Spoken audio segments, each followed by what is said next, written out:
Nous allons avoir une présentation à deux voix. Donc je laisse le temps aux personnes de s'installer. Donc nous allons avoir Monsieur Gilles Rago, qui est à ma droite, qui a travaillé à l'IFA, qui a été conservateur des archives du XXe siècle, qui a exercé le poste de professeur en histoire et culture architecturale à l'École nationale supérieure de l'architecture et du paysage de Bordeaux. Il est aujourd'hui professeur d'histoire de l'art contemporaine à l'Université de Bordeaux-Montaigne et directeur du département Histoire et Archéologie, membre de l'équipe d'accueil EA 538, Centre Paris-Est. Donc M. Rago est un chercheur et auteur de nombreux ouvrages sur l'architecture contemporaine. Il est entre autres le rédacteur du dossier de candidature pour l'inscription sur la liste du patrimoine mondial de l'UNESCO de l'œuvre architecturale de Le Corbusier, dont l'un des édifices, vous l'avez déjà tous compris, a la chance de se trouver dans notre ville de Saint-Dié. Et il a aussi mené, entre autres, un travail très important d'inventaire de ce patrimoine de la reconstruction dans le Poitou-Charentes. La présentation se fera aussi avec M. Christophe Bourrel-Le Guillou, architecte et urbaniste de l'État, qui a exercé son premier poste en Charente-Maritime, puis à la Martinique. Il est aujourd'hui conservateur régional des monuments historiques à la DRAC de Nouvelle-Aquitaine. Et ils vont nous faire une présentation sur le repérage du patrimoine de la reconstruction dans la région Nouvelle-Aquitaine. Merci. Bonjour. Je vais vous faire une présentation, on va vous faire une présentation à deux voix avec Gilles. Je vais vous parler de l'origine du projet, du constat en fait sur la reconstruction de manière générale sur le territoire de la Nouvelle-Aquitaine et de faire un point d'étape sur l'étude en cours. De juin 1940 à février 1943, la ligne de démarcation instituée par la Convention d'Armistice forme une frontière physique entre la France du gouvernement de Vichy et la zone occupée par les autorités allemandes.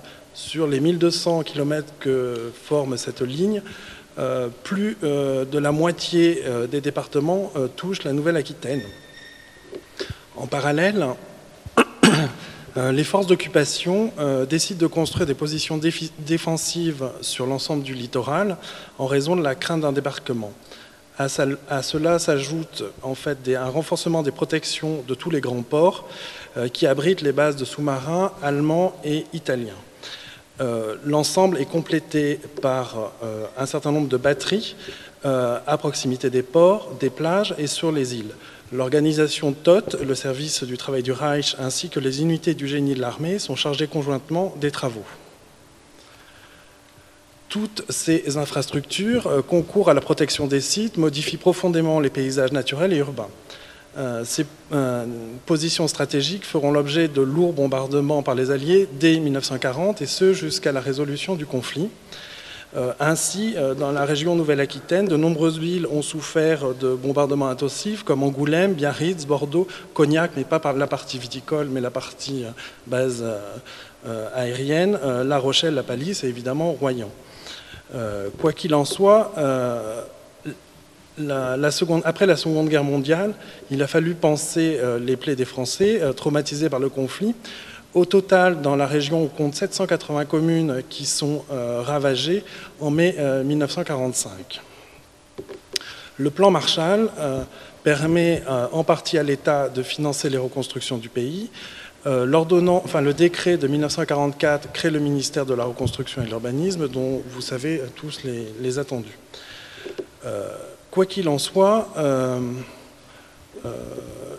nous avons effectué un certain nombre de sondages par rapport aux autres conservations régionales des monuments historiques. Je ne vais pas revenir sur l'état des lieux qui a été dressé par Madame Duhaut hier concernant l'inventaire. Il apparaît qu'en fait, plusieurs travaux ont été conduits par différentes CRMH. Toutes n'ont pas répondu au sondage, évidemment. En particulier, il y avait le mur de l'Atlantique en Poitou-Charentes. Il y avait les églises de la reconstruction autour de Lorient en Bretagne. La deuxième reconstruction a été un thème important de campagne d'études pour l'architecture en Lorraine au XXe siècle menée en 2015. En Normandie, il y a eu la mise en route d'un programme de recherche collective en 2015 liant la DRAC, la faculté de Caen, le CNRS et l'INRAP en vue de la candidature des plages du débarquement à une inscription sur la liste du patrimoine mondial. En région centre, la reconstruction est étudiée de manière ponctuelle. Quoi qu'il en soit, cela aboutit à plusieurs protections d'objets architecturaux ponctuellement, de labellisation dans l'ensemble des régions, ainsi que de la protection ou labellisation de quartiers ou de villages martyrs. Dans l'ensemble, ce thème est traité avec une certaine constance dans les régions fortement impactées, comme la Normandie. Pour la Nouvelle-Aquitaine, le constat était très disparate suivant les trois anciennes régions. Pour l'Expoitou-Charentes, nous disposions d'un inventaire exhaustif concernant le mur de l'Atlantique qui a abouti à la protection de quelques batteries, en particulier sur les îles et la presqu'île d'Arvers. Toutefois, aucune action n'a été conduite sur les quartiers de la reconstruction, sauf évidemment pour la ville de Royan, dont quelques immeubles sont protégés monuments historiques ou sont labellisés dans le cadre. Et il y a aussi la mise en place d'une ZPPUP. Pour la région Aquitaine, le label patrimoine du XXe siècle a été attribué à la commune de Rouffignac en Dordogne, village martyr dont le bourg fut entièrement détruit et reconstruit en 1948. Un autre village martyr, toujours en Dordogne, Moulédier, était pressenti également pour le label XXe siècle, mais la commune a refusé. Et une demande de protection a été déposée par la commune d'Ourougne dans le Pyrénées-Atlantiques en 2010, mais elle n'avait pas été traitée par le service à l'époque. Donc doit parvenir très prochainement des demandes concernant en fait des bunkers et en fait des objets liés en fait aux batteries, comme le bunker hôpital de Talence en Gironde, les fortifications du Verdon qui sont en parallèle en fait de ceux de la presqu'île d'Avers, la base sous-marine de Bordeaux et la tour Barbara de Tarnos. Pour l'ex-région Limousin, ils n'ont absolument pas répondu au sondage. Et toutefois, on sait tous la présence du d'Oradour-sur-Glane qui est protégé au titre des monuments historiques. Au vu de ces lacunes sur l'ensemble du territoire de Nouvelle-Aquitaine, il a été décidé, en fait, pour fédérer l'ensemble des protections et avoir une thématique générale sur l'ensemble de la région, de lancer une étude sur la reconstruction. Il faut voir que parallèlement à ça, il y a aussi 2 commandes photographiques sur la ligne de démarcation qui sont en cours de réalisation et le recueil de la parole pour des versements aux archives départementales des départements impactés par la présence de la ligne de démarcation. Quoi qu'il en soit, la mise en œuvre de ce projet sur l'étude de la reconstruction, mais pas uniquement sur les villes stricto sensus, mais sur l'ensemble du territoire de la Nouvelle-Aquitaine, doit se dérouler en 3 étapes. D'abord, identifier au plus large les lieux impactés par la reconstruction et déjà aussi par les bombardements, parce que souvent on a perdu en fait la mémoire de ces bombardements, et à la fois dans les villes et dans les campagnes. La deuxième étape, après cette première identification, est la sélection de villes ou villages présentant un potentiel intéressant à approfondir par différentes recherches en archives, mais aussi sur le terrain. Et la troisième partie, c'est la valorisation, la diffusion, etc. La sélection des candidats s'est faite sur la base d'un appel d'offres qui a été diffusé dans le courant de l'été 2017. 15 candidats ont téléchargé le dossier, il y en a 6 qui ont rendu leur devis. Ils allaient de 32 000 € à 59 000 €. Et l'étude a commencé en automne 2017 et elle se poursuit actuellement pour une première restitution à la fin du mois de mai. Oui, là on y est. Voilà. Je devrais travailler aujourd'hui. Voilà. Donc ce projet doit permettre de connaître, d'identifier et d'inventorier les villes touchées par la reconstruction, mais aussi les maîtres d'œuvre souvent totalement oubliés ou ignorés, les entreprises et les savoir-faire autour des techniques de mise en œuvre dans cette période qui voit l'émergence de la fabrication de masse avec des réponses variant entre le néo-traditionnel ou la modernité. Par ailleurs, cela permettrait de sensibiliser les habitants, les élus des territoires, leur faire prendre en compte ces espaces-là qui peuvent être totalement modifiés par des opérations de requalification urbaine et dont les regards des UDAP et des CRMH sont souvent absentes et dont la valeur patrimoniale demande à être évaluée. Ainsi, la conservation régionale des monuments historiques pourrait conduire une protection cohérente et de labellisation sur le patrimoine de moins de 100 ans. À cela s'ajouteraient évidemment des actions de valorisation et de diffusion au travers de publications, d'expositions, etc. Ce travail s'appuie sur les compétences du cabinet d'études et de M. Gilles Brago, à qui je cède la place. Bien, merci. Où est-ce qu'on a pu... Ah oui, là. Alors, bonjour. Effectivement, c'est un travail qui est un travail collectif, pluridisciplinaire. Donc, c'est une équipe qui est composée de Philippe Bancillon, de Bernadette Canard-Giroux, d'Émilie Dorgex, de Marie-Laure Turban et de moi-même. Donc, à la fois des architectes, des historiens, d'urbanistes, de façon à pouvoir aborder un peu toutes les dimensions, justement, de cette question. Cette présentation, elle aurait dû en fait plutôt avoir lieu hier lors de la présentation des études en cours, mais pour des raisons de calendrier, moi je ne pouvais absolument pas être là, et puis après pour des raisons de SNCF, c'était difficile d'arriver à l'heure. Donc c'est un peu décalé par rapport au thème de cet après-midi, mais en fait la première étape de toute forme de valorisation, et François Goven l'a rappelé, c'est celle de la connaissance.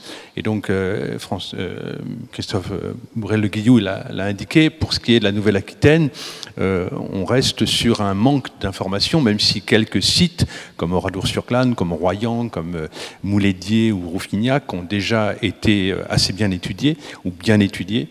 Donc il y avait vraiment cette nécessité de faire ce travail. Il n'empêche qu'il y a déjà, et M. Bourrel-Le Guillou les a mentionnés, un certain nombre de bâtiments protégés, inscrits ou faisant partie d'une ZPPIP dans le cadre de la Nouvelle-Aquitaine. Il y en a environ 8 ou 9, mais la moitié sont sur Royan, ce qui montre bien que justement, comme Royan est un des sites les mieux étudiés, que cette question de la connaissance est un préalable absolument indispensable à toute forme de reconnaissance et de protection. Alors, la question à laquelle on s'est heurté dès le départ, et mon approche, ma présentation va être essentiellement méthodologique, on n'en est pas encore au niveau de l'analyse véritablement des données, mais plutôt d'essayer de raconter comment nous avons procédé. Le premier constat qu'on a fait très rapidement en abordant la question d'une manière statistique, en essayant de trouver des chiffres sur l'état des destructions, avant de parler de reconstruction, il faut parler de destruction, c'est que la région Nouvelle-Aquitaine est la 5e région parmi les nouvelles régions en termes de destruction. Certes, elle est loin derrière les Hauts-de-France ou le Grand Est, mais elle représente tout de même un pourcentage assez important de destruction, et elle représente un nombre de destructions important aussi, puisque c'est environ 72 000 immeubles détruits. Et la deuxième grande difficulté que l'on rencontre quand on travaille sur cette question, c'est celle justement de l'absence de connaissances actuelles. Si on prend les 5 publications majeures, je veux dire au sens général, depuis 1980, depuis les travaux d'Anatole Kopp, puis ensuite Bruno Vessière, le colloque du dessin au destin, l'étude de Daniel Vollmann et puis l'ouvrage de Gilles Ploum, donc on s'aperçoit que dans ces 5 ouvrages généraux, pratiquement aucun exemple n'est pris en région Nouvelle-Aquitaine, seulement 7-8 à peu près, et en particulier La Palisse et Royan. Ce ne sont généralement que des mentions, elles ne sont pas étudiées. On signale qu'il y a eu des destructions, ou on signale Oradour-sur-Glane comme un exemple exceptionnel, bien entendu, mais il n'y a pas d'études. Et Royan est un petit peu étudié, La Palisse également, mais La Palisse parce que Le Corbusier est intervenu dessus. Et à partir du moment où Le Corbusier démissionne, on ne sait plus ce qui se passe. Et au fond, on ne sait pas ce qui s'est passé, quelle a été la reconstruction de La Palisse, qui n'est pas une reconstruction de Le Corbusier. Donc on voit que là, la personnalité de Le Corbusier a occulté en fait toute étude sur la réalité de la reconstruction à La Palisse. Et puis, au fond, la Nouvelle-Aquitaine n'est pas moins bien traité que les autres régions, puisqu'on s'aperçoit, en prenant toujours ces ouvrages, qu'il y a 8 ou 9 exemples seulement, en dehors de la Nouvelle-Aquitaine, situés au sud de la Loire.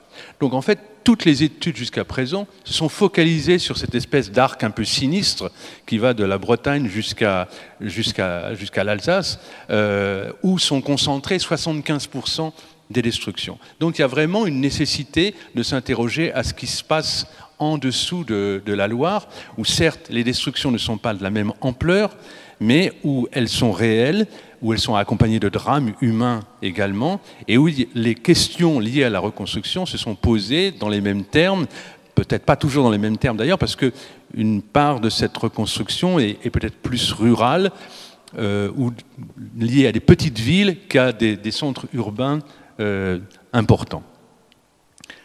L'autre difficulté qu'on a vite appréhendée, c'est celle de l'étendue du territoire. Certes, on a 72 000 destructions, c'est moins que certains départements du nord de la France ou de la Normandie, mais le problème, c'est que ces 72 000 destructions, elles sont réparties sur un territoire qui est le plus grand territoire de France.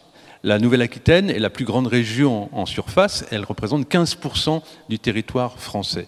Donc là, on a une dispersion qui rend l'étude difficile, y compris d'un point de vue pratique, parce qu'il faut qu'on aille se promener aussi bien à Pau qu'à Oradour-sur-Glane. Donc on est là sur des centaines, voire des milliers de kilomètres, et donc ça rend les choses plus difficiles. Même si une grande partie de ces destructions sont concentrées en Charente-Maritime, à cause de la présence de cette poche de résistance sur la presqu'île d'Arvers, donc de Royan jusqu'à l'estuaire de la Charente, qui est un lieu de résistance allemand et qui va être bombardé abondamment en janvier 1945 et en avril 1945, donc très très tardivement, et donc où va se concentrer une part importante des destructions. Donc, difficulté à identifier très clairement où sont ces bâtiments. Donc, on a essayé d'abord de s'appuyer sur des données statistiques. On a commencé à travers le filtre des dommages de guerre. On s'est dit, on va aller voir ce que sont ces dommages de guerre dans les services d'archives départementaux. Et à partir de là, on pourra avoir une approche, une cartographie assez précise. Là, on s'est heurté à d'autres difficultés. La première, c'est que tous les services d'archives départementaux n'ont pas encore commencé à traiter ces fonds. Certains sont très bien traités, certains on a des inventaires précis, c'est le cas dans la Vienne. Il y a d'autres départements où ce n'est pas le cas. Donc, il y a même une difficulté d'accès.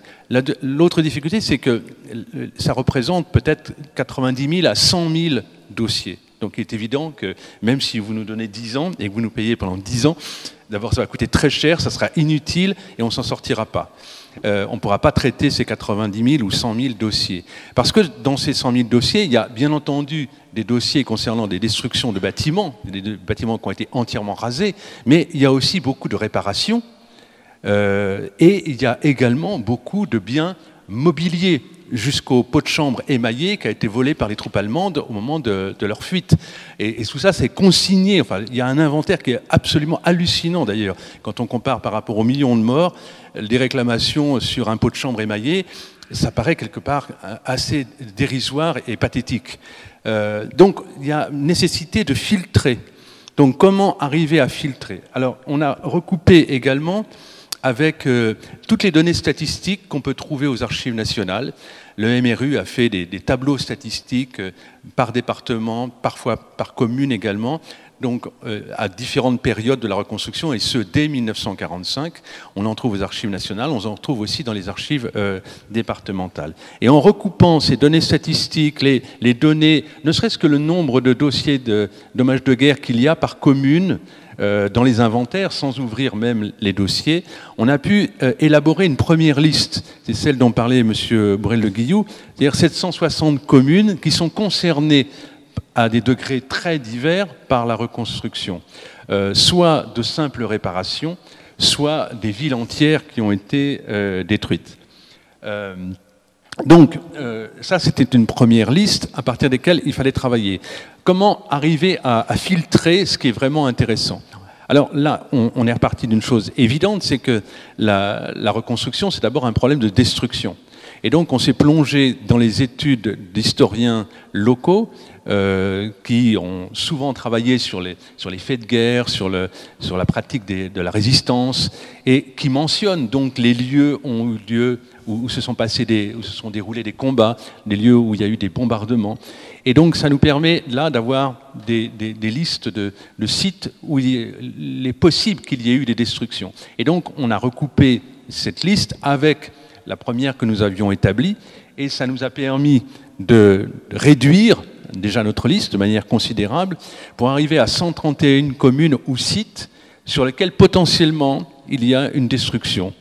Et dans ces 131 communes, si on considère uniquement les communes où il y a eu au moins 5 immeubles détruits, on peut réduire à 80 communes, et 80 communes qui représentent quand même encore 99,4% des destructions. Donc on est là déjà sur un premier corpus qui apparaît comme étant légitime, pertinent, mais qu'il faut maintenant documenter. Alors, pour le documenter, il faut qu'on puisse arriver dans chacune de ces communes à identifier véritablement les quartiers, les rues, les immeubles qui ont été détruits. Pour cela, nous sommes allés chercher de manière systématique tous les périmètres de reconstruction qui sont conservés aux archives nationales, qu'on retrouve aussi parfois, quand on a un peu de chance, aux archives départementales, mais c'est vraiment aux archives nationales que la collection est la plus importante, même si elle n'est pas complète. Et là, on s'est heurté aussi à une toute petite difficulté, c'est qu'un certain nombre de dossiers, notamment les plans, non pas de périmètre de reconstruction, mais les plans de reconstruction et d'aménagement, sont en cours de reconditionnement. Alors ça doit prendre 1 an, mais heureusement ils s'aperçoivent que ça va plus vite, donc ils nous ont permis de consulter à peu près la totalité, pas tout à fait encore, notamment la Gironde, on les a pas encore, on n'a pas encore pu les consulter. Mais ces périmètres de reconstruction sont extrêmement importants parce qu'ils permettent de manière assez précise de localiser les immeubles détruits dans les rues. Il présente aussi, et c'est ce qu'on voit ici sur ce plan de Cerizay, avec les pointillés, les zones dites de compensation, c'est-à-dire les zones où il est possible de reconstruire bien qu'il n'y ait pas eu de destruction, donc des zones qui vont permettre de reloger des sinistrés, et qui nous donnent donc des indications sur des périmètres où il peut y avoir des bâtiments liés à la reconstruction. Donc on a récupéré tous ces périmètres, y compris pour des petits hameaux, par exemple le hameau d'Archigny dans la Vienne, qui a fait l'objet de combats, et où les maisons, ce sont des fermes essentiellement, ont été incendiées au cours des combats. Donc là, on a des documents de grande qualité qui nous permettent vraiment ensuite d'aller voir sur le terrain ce qui a été reconstruit. Et puis il y a aussi donc les plans de reconstruction et d'aménagement qui vont un peu plus loin parce qu'ils nous permettent de voir ce qu'a été le remembrement urbain, les nouvelles rues qui ont été tracées, et là aussi, en recoupant avec les périmètres de reconstruction, ça permet de savoir où on peut chercher des bâtiments reconstruits.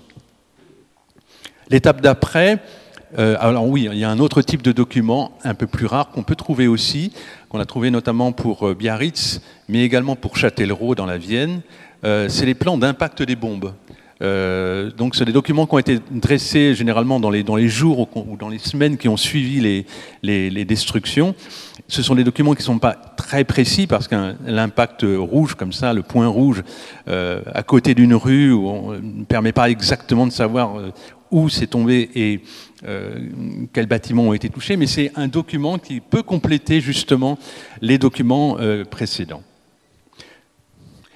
Et donc ça nous a permis cela en confrontant nos données statistiques issues des dommages de guerre, des statistiques du MRU et également ces plans, d'arriver à une troisième liste plus réduite, donc qui va constituer ce corpus sur lequel on travaille et qui fera l'objet des 2 phases supplémentaires d'études dont M.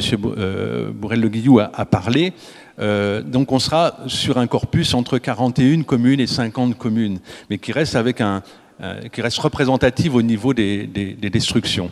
La différence de 9 communes, elle porte sur le fait qu'il y a un certain nombre de communes, par exemple le Verdon-sur-Mer en Gironde, pour lesquels on n'a pas de plan, il n'y a pas de plan de reconstruction, il n'y a pas de périmètre de reconstruction.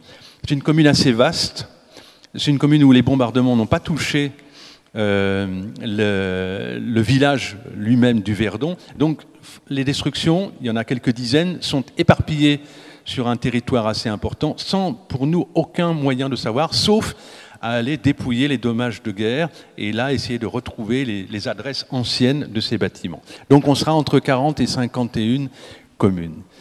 À partir de là, on peut essayer d'établir un fichier des immeubles reconstruits. On a commencé à le faire pour les communes. On ne pourra certainement pas, dans le cadre de cette première phase d'étude, le faire pour toutes. D'ailleurs, on est là déjà à un degré de précision qui est au-delà presque du cahier des charges qui nous avait été fixé. Mais on peut, en recoupant tous les plans qu'on a, les photographies aériennes anciennes de l'IGN qui sont consultables sur le site Remonter le Temps, les photographies aussi de la photothèque du MRU, les bases existantes d'inventaire, DRAC, CAIE, Ville d'art et d'histoire, etc. Et puis aussi tous les textes, enfin tous les écrits qu'on trouve en archives, qui parfois nous donnent des listes de noms de personnes qui sont sinistrées avec des sommes qui leur ont été attribuées, ce qui permet d'évaluer qu'on est dans le cadre de la réparation ou au contraire d'une reconstruction totale. Ce sont des éléments en plus qu'on peut utiliser. Quand on prend toutes ces données, on peut ensuite aller sur le terrain et voir, essayer de retrouver numéro par numéro dans les rues les bâtiments reconstruits. Et le mieux est de commencer par une visite virtuelle sur site et non pas d'aller physiquement sur site. Visite virtuelle grâce à Street View tout simplement.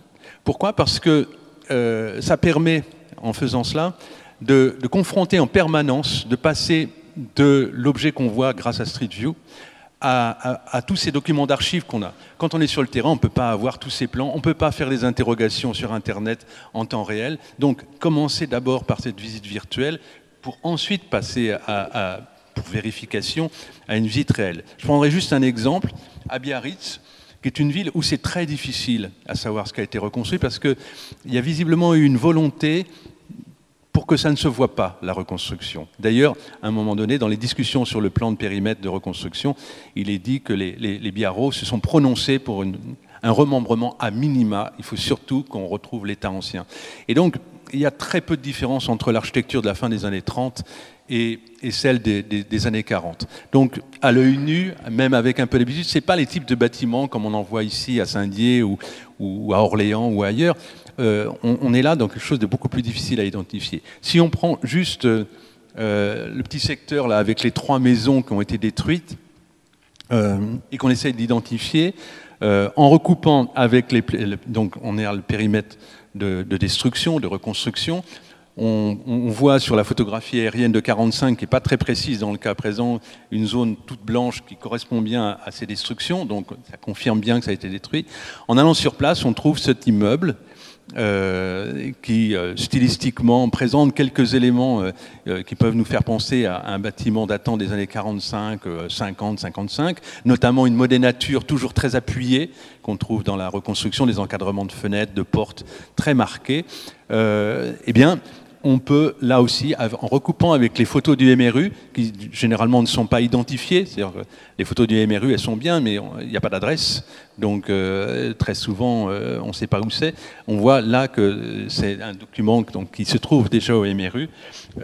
Oui, il faut finir, mais bon, on m'avait dit qu'on avait une demi-heure en tout, pour 2, donc je vais quand même continuer un petit peu.